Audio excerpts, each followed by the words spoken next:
سوال یہ ہے، کیا مسجد میں قرآن کی موجودگی میں موبائل سے قرآن پڑھ سکتے ہیں؟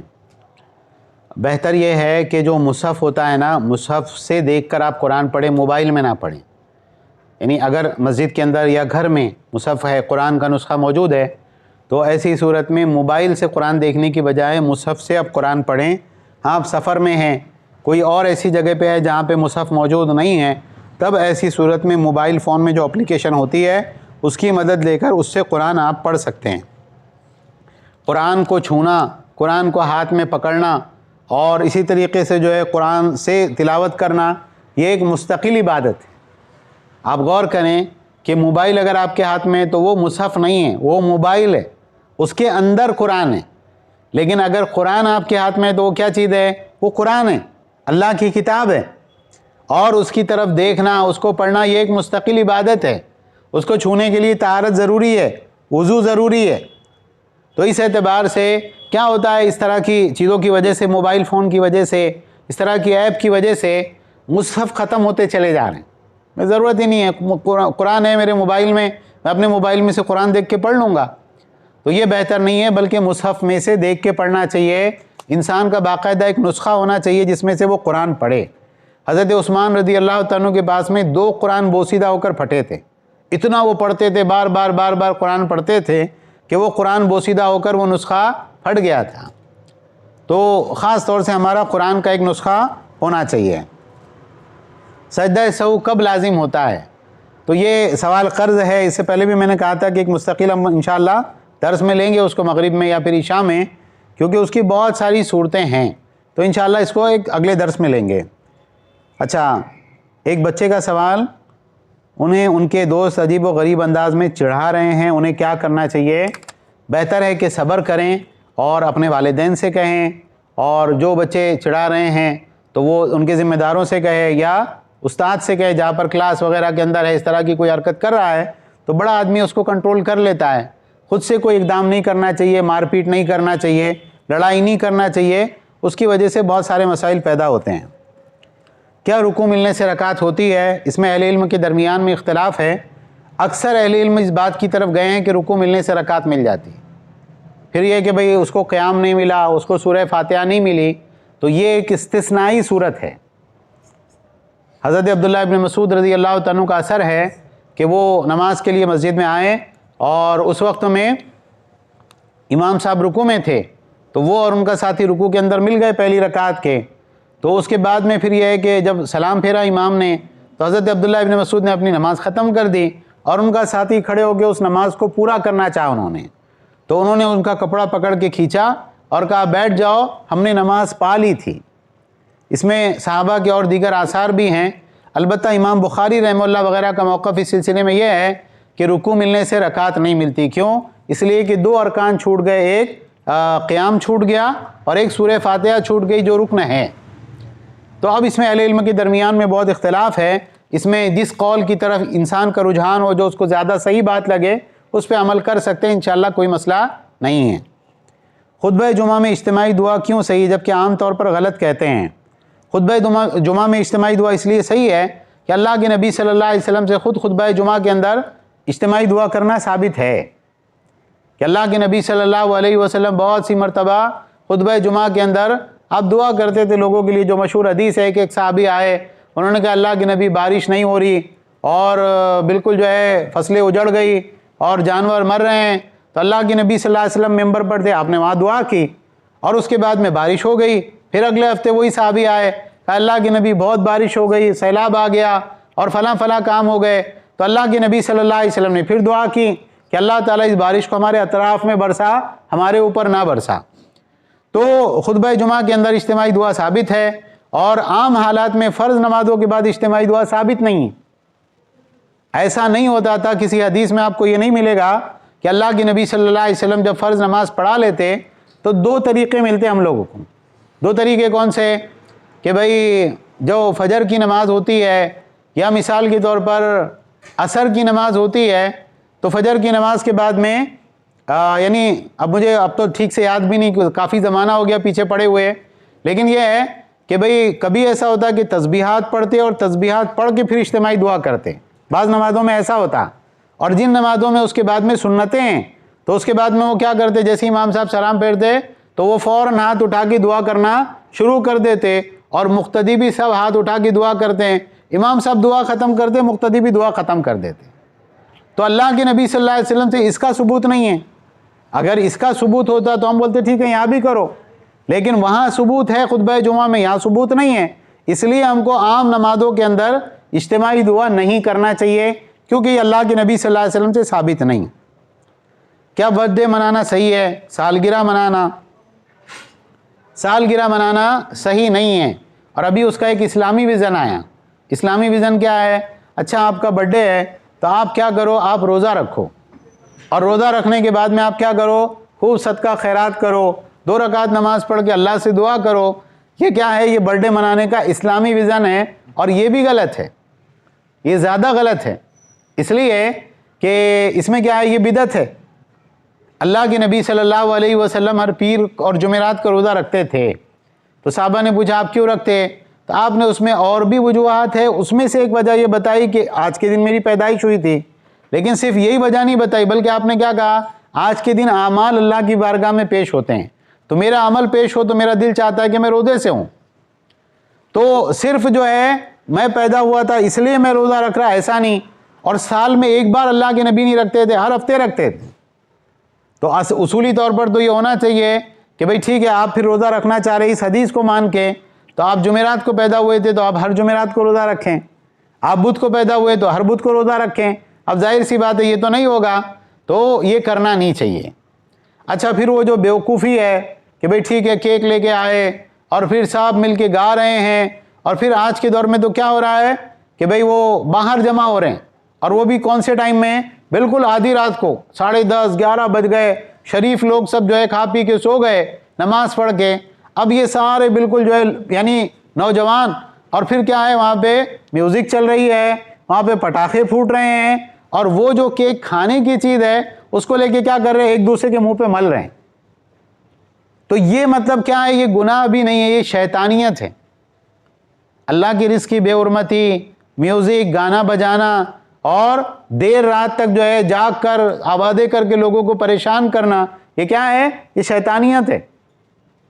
ہاں ایک انسان کے ذہن میں ایک خوشی آئی کبھی، ایسا نہیں کہ ہر سال پابندی سے، ارے آج کتنے سال کا ہو گیا، میں 25 سال کا ہو گیا، یا آج میں 30 سال کا ہو گیا، آج پیدا ہوا تھا میں، ایک دم سے اچانک یاد آیا، کسی نے بتایا آج آپ کا برتھ ڈے ہے، تب ایسی صورت میں اس نے کیا کیا، اچھا چلو ایک کام کرتے بریانی آرڈر کرو، سب گھر والے مل کے ساتھ میں بیٹھ کے کھانا کھائیں گے اچھے سے، اور ایک دوسرے سے بات کریں گے، اس میں کوئی مسئلہ ہے؟ اس میں کوئی مسئلہ نہیں ہے، اس لیے کہ نہ یہ غیر مسلموں کا طریقہ ہے، نہ یہ جو ہے آپ اس کو دین بنا رہے، نہ آپ اس کو ہمیشہ عادت بنا رہے، تو اس میں کوئی مسئلہ نہیں ہے خوش ہونے میں۔ لیکن اگر ایک انسان مستقل وہ رسم و رواج کی پیروی کرے، غیروں کی مشابہت اختیار کرے تو وہ منع ہے۔ کیا الکوہل والا عطر، پرفیوم یا میک اپ کی چیزیں استعمال کر سکتے ہیں؟ اہل علم کے درمیان میں اختلاف ہے، راجح بات یہ ہے کہ کر سکتے ہیں۔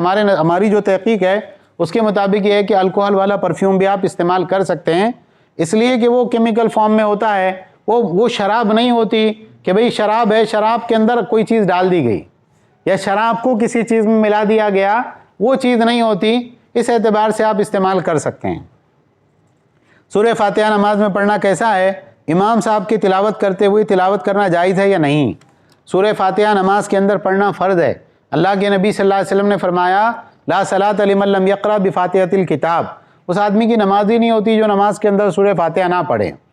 اور حضرت ابو ہریرہ رضی اللہ عنہ کی روایت میں ہے کہ کسی نے ان سے پوچھا کہ ہم امام کے پیچھے ہوتے ہیں تو پھر ہم کیسے پڑھیں؟ انہوں نے کہا اپنے دل میں پڑھو۔ اور ابو ہریرہ رضی اللہ عنہ کی بعض روایت میں ہے کہ سورہ فاتحہ پڑھو اور اس میں امام سے سبقت لے جاؤ، یعنی کیسا؟ آپ امام نے پڑھا الحمدللہ رب العالمین، آپ نے بھی پڑھے الحمدللہ رب العالمین، امام نے پڑھا الرحمن الرحیم، آپ نے بھی پڑھے، لیکن جب غیر المغضوب علیہم ولا الضالین آئے گی اس وقت میں تھوڑا اس کو جلدی پڑھ لو، اور اس کے بعد میں جب امام آمین کہے تو تم بھی زور سے آمین کہو۔ تو سورہ فاتحہ کا پڑھنا فرض ہے۔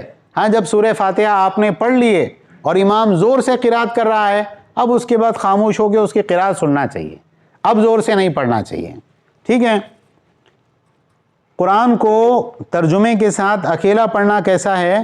بہت سے عالم بولتے ہیں کہ بغیر عالم غیر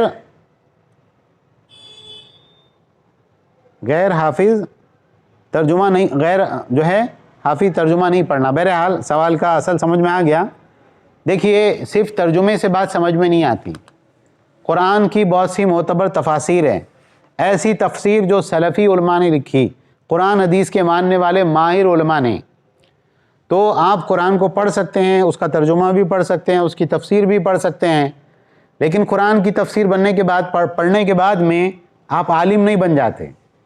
ایسا نہیں ہوتا کہ آپ نے کوئی بھی بات کی ہے اور ارے میں نے تفسیر کے اندر ایسا پڑھا تو ایسا نہیں ایسا ہے کر کے یہ اپنے مولانا غلط کر رہے، قرآن کی تفسیر میں تو ایسا لکھا، بلکہ قرآن میں ایسا لکھا ہے۔ تو یہ بات سمجھنے کی ہے کہ انسان بہت سی مرتبہ غلطیاں بھی کرتا ہے، بہت سی باتوں کو سمجھنے میں کوتاہی بھی کرتا ہے۔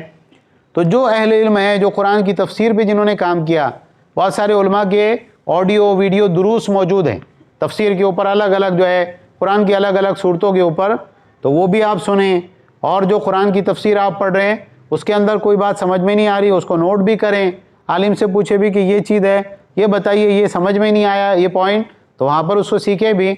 تو بغیر عالم کے صرف اپنا ہی ایک بالکل گاڑی آپ دوڑاتے جا رہے ہیں، یہ اس سے منع کرتے ہیں علماء، یا ترجمہ کر کے اپنے کچھ تو بھی اجتہادات کر رہے، قرآن میں ایسا ہے اس لیے تم جو کر رہے غلط ہے، ایسا نہیں کرنا چاہیے، بلکہ علماء کی نگرانی کے اندر اہل علم سے سمجھ کے قرآن پڑھنا چاہیے، ترجمہ اور تفسیر، اس میں کوئی مسئلہ نہیں ہے۔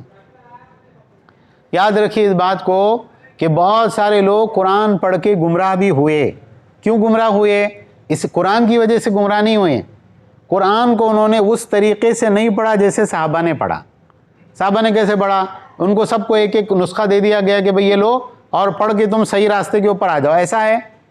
اللہ کے نبی صلی اللہ علیہ وسلم پہ قرآن تھوڑا تھوڑا اترا، صحابہ اللہ کے نبی صلی اللہ علیہ وسلم کے پاس آتے 10 آیتیں سیکھتے ہیں، یہ 10 آیتوں کا مطلب کیا ہے، یہ 10 آیتوں کی تفسیر کیا ہے، پھر اس کے اندر کوئی عمل کا پہلو ہوتا تو صحابہ جا کے وہ عمل کر کے آتے۔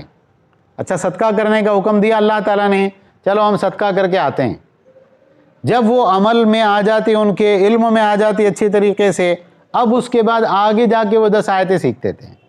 بعض صحابہ سے یہ بات مروی ہے کہ انہوں نے سورہ بقرہ سیکھنے کے لیے 8 سال لگائے۔ کتنے سال؟ 8 سال سورہ بقرہ پڑھنے کے لیے۔ کیوں؟ ایسا نہیں پڑھے انہوں نے رٹو طوطے کی طرح، اور نہ ہی بالکل جو ہے اپنا ترجمہ تفسیر پڑھ کے جو انہوں نے جو چاہا وہ اجتہاد کیا، ویسا نہیں کیا۔ آج کے دور میں فہم قرآن کی بہت سی کلاسز چل رہی ہیں، کیا کر رہے ہیں آپ؟ قرآن سکھا رہے ہیں، اور قرآن سکھا رہے تو کس کی تفسیر سکھا رہے ہیں؟ مولانا مودودی کی۔ یہ بالکل بہت بڑی گمراہی ہے، اس لیے کہ تفہیم القرآن کے اندر بہت سارے صحابہ کے بارے میں انسان کا ذہن غلط بنتا ہے، بہت سارے صحابہ کے بارے میں، اللہ تعالیٰ کے اسماء و صفات کے بارے میں بہت ساری غلطیاں اس کے اندر موجود ہیں۔ سورہ فجر میں ہے وَجَاءَ رَبُّكَ وَالْمَلَكُ صَفًّا صَفًّا، قیامت کے دن تیرا رب آ جائے گا اور فرشتے بھی صف در صف آ جائیں گے۔ تو وہاں پر کیا ہے؟ آپ تفہیم القرآن کھول کے دیکھیں، اس کے اندر ہے اللہ کے کہیں آنے کا تو سوال ہی نہیں اٹھتا۔ کیوں نہیں اٹھتا بھائی؟ تفہیم القرآن کے اندر کیا ہے؟ وَجَاءَ رَبُّكَ، اللہ تعالیٰ فرما رہا ہے تیرا رب آئے گا حشر کے میدان میں، اور وہاں پر کیا لکھا ہے؟ اللہ کے آنے کا تو سوال ہی نہیں اٹھتا۔ کیوں نہیں اٹھتا؟ اللہ نہیں آ سکتا؟ تو کیا ہے؟ قرآن سکھا رہے ہیں عورتوں کو، اور کیا کر رہے؟ لفظی ترجمہ سکھا رہے ہیں۔ یہ ہے جا کے معنی ہے آیا، رب کے معنی ہے رب، کاف کے معنی ہے تیرا، اور الہ کے معنی ہے کی طرف، من کے معنی ہے سے، فی کے معنی ہے یہ۔ اب کیا ہوتا؟ صرف ورڈ ٹو ورڈ سے آپ کبھی بھی صحیح چیز نہیں سمجھ سکتے، ہے نا؟ اگر ایک انسان جو ہے کوئی دوسری زبان بولتا ہو اور اس کو بالکل ورڈ ٹو ورڈ آپ کوئی با محاورہ تحریر کا ترجمہ کر کے آپ دے دیں، وہ سر پکڑ کے بیٹھ جائیں گا کہ یہ کیا ہے۔ تو اصل اگر قرآن کو سمجھنا ہے اہل علم کی نگرانی میں، تو اس کی صورت کیا ہے کہ آپ پورا قرآن مت پڑھائیے 1 سال کے اندر، 2 سال میں، 3 سال میں، آپ تھوڑا تھوڑا تھوڑا تھوڑا تھوڑا تھوڑا جیسے اللہ کے نبی کے زمانے میں طریقہ تھا، اس طریقے سے لوگوں کو قرآن سے قریب کیجیے، احادیث کی روشنی میں، صحابہ کے آثار کی روشنی میں، لغت کی روشنی میں، اور واقعی جو پڑھانے والا اس لائق ہو کہ وہ پڑھا سکے۔ تو یہ چیز سمجھنے کی ہے۔ گھر میں نماز پڑھنا کس حال میں جائز ہے؟ بہت تیز بارش ہو رہی ہے، آپ جائیں گے تو بھیگ جائیں گے، اور بالکل جو ہے راستوں میں کیچڑ ہے، تو ایسی صورت میں گھر میں نماز پڑھنا جائز ہے۔ یا کبھی ایسا ہوا کہ نماز کے وقت میں بالکل آپ کو بیت الخلاء کا تقاضا، ایسا نہیں کہ انسان بالکل نماز کے وقت میں معمول بنا لے۔ یا یہ ہے کہ آپ بہت بھوکے ہیں، کئی سفر میں سے آئے، کئی دور دراز سے آئے، اور شدید بھوک لگی ہے، اور گھر میں دسترخوان نکال دیا گیا، کھانا سامنے رکھ دیا گیا، تو ایسی صورت میں آپ جماعت سے نماز چھوڑ سکتے ہیں۔ آپ پہلے کھانا کھا لیں، اس کے بعد اپنی انفرادی نماز پڑھ لیں۔ اسی طرح سے کوئی عذر ہے انسان کو، اندھا ہے، اس کو نظر نہیں آتا، یا مثال کے طور پر یہ ہے کہ کوئی دشمن کا خدشہ ہے، کرفیو لگا ہوا ہے باہر، لاک ڈاؤن ہے، یا اسی طریقے سے جو ہے باہر کوئی ایسا جنگلی جانور بیٹھا ہے کہ آدمی باہر نکلے گا وہ اس کو چیر پھاڑ کے کھا جائے گا، تو ایسی صورت میں تو وہ نماز پڑھ سکتا ہے گھر میں، ورنہ گھر میں نماز پڑھنا نفاق کی علامت ہے۔ گھر میں نماز نہیں پڑھنا چاہیے، مسجد ہی میں آ کے نماز پڑھنا چاہیے۔ طبیعت خراب ہے، شدید چکر آ رہے ہیں، لوز موشن ہے، کوئی اور ایسا مسئلہ ہے کہ مسجد میں جا کے نماز پڑھنا اس کے لیے ممکن نہیں، تو گھر میں نماز پڑھ سکتا ہے۔ فتنے کے دور میں ہم کیسے بچتے رہیں؟ قرآن و سنت کو لازم پکڑیں، اہل علم کی دروس، جو پختہ اہل علم ہیں ان کی دروس سنیں، بار بار ان سے تعلق رکھیں، فرض نماز کی پابندی کریں، اور باہر نکلنے سے بچیں۔ اللہ کے نبی صلی اللہ علیہ وسلم سے بعد حدیث میں ہیں کہ فتنوں کے وقت میں بالکل گھر کے اندر کے حصے کو لازم پکڑنا۔ اللہ کے نبی صلی اللہ علیہ وسلم سے حضرت عقبہ بن عامر نے کہا تھا، یا رسول اللہ من نجات کس چیز میں ہے؟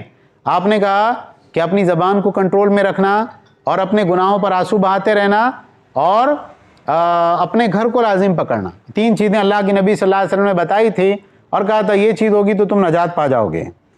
دین اور دنیا میں کامیاب ہونے کے لیے کون سی دعائیں کرنا چاہیے؟ غالب دوا لکھا ہے لیکن میں سمجھتا ہوں وہ دعا ہی ہوں گی۔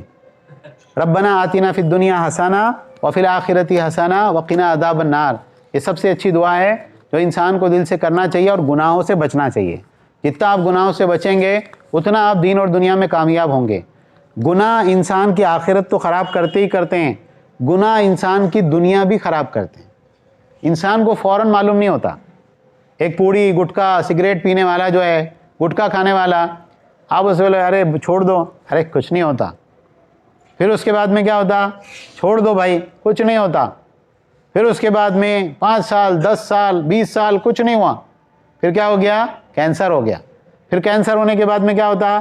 پورا گال کاٹ کے نکالے، یہاں پہ گڈھا ہے، اور پھر اس کے بعد میں لوگ دیکھنے کو بھی ڈر رہے کہ یار وہ دیکھو تو ایک عجیب کراہت آتی، اور بیوی بچوں کی زندگی پوری عذاب، اور جتنا کمایا تھا سب اس کے اندر چلا گیا۔ کائے کی وجہ سے؟ گناہ کی نوسط ہے۔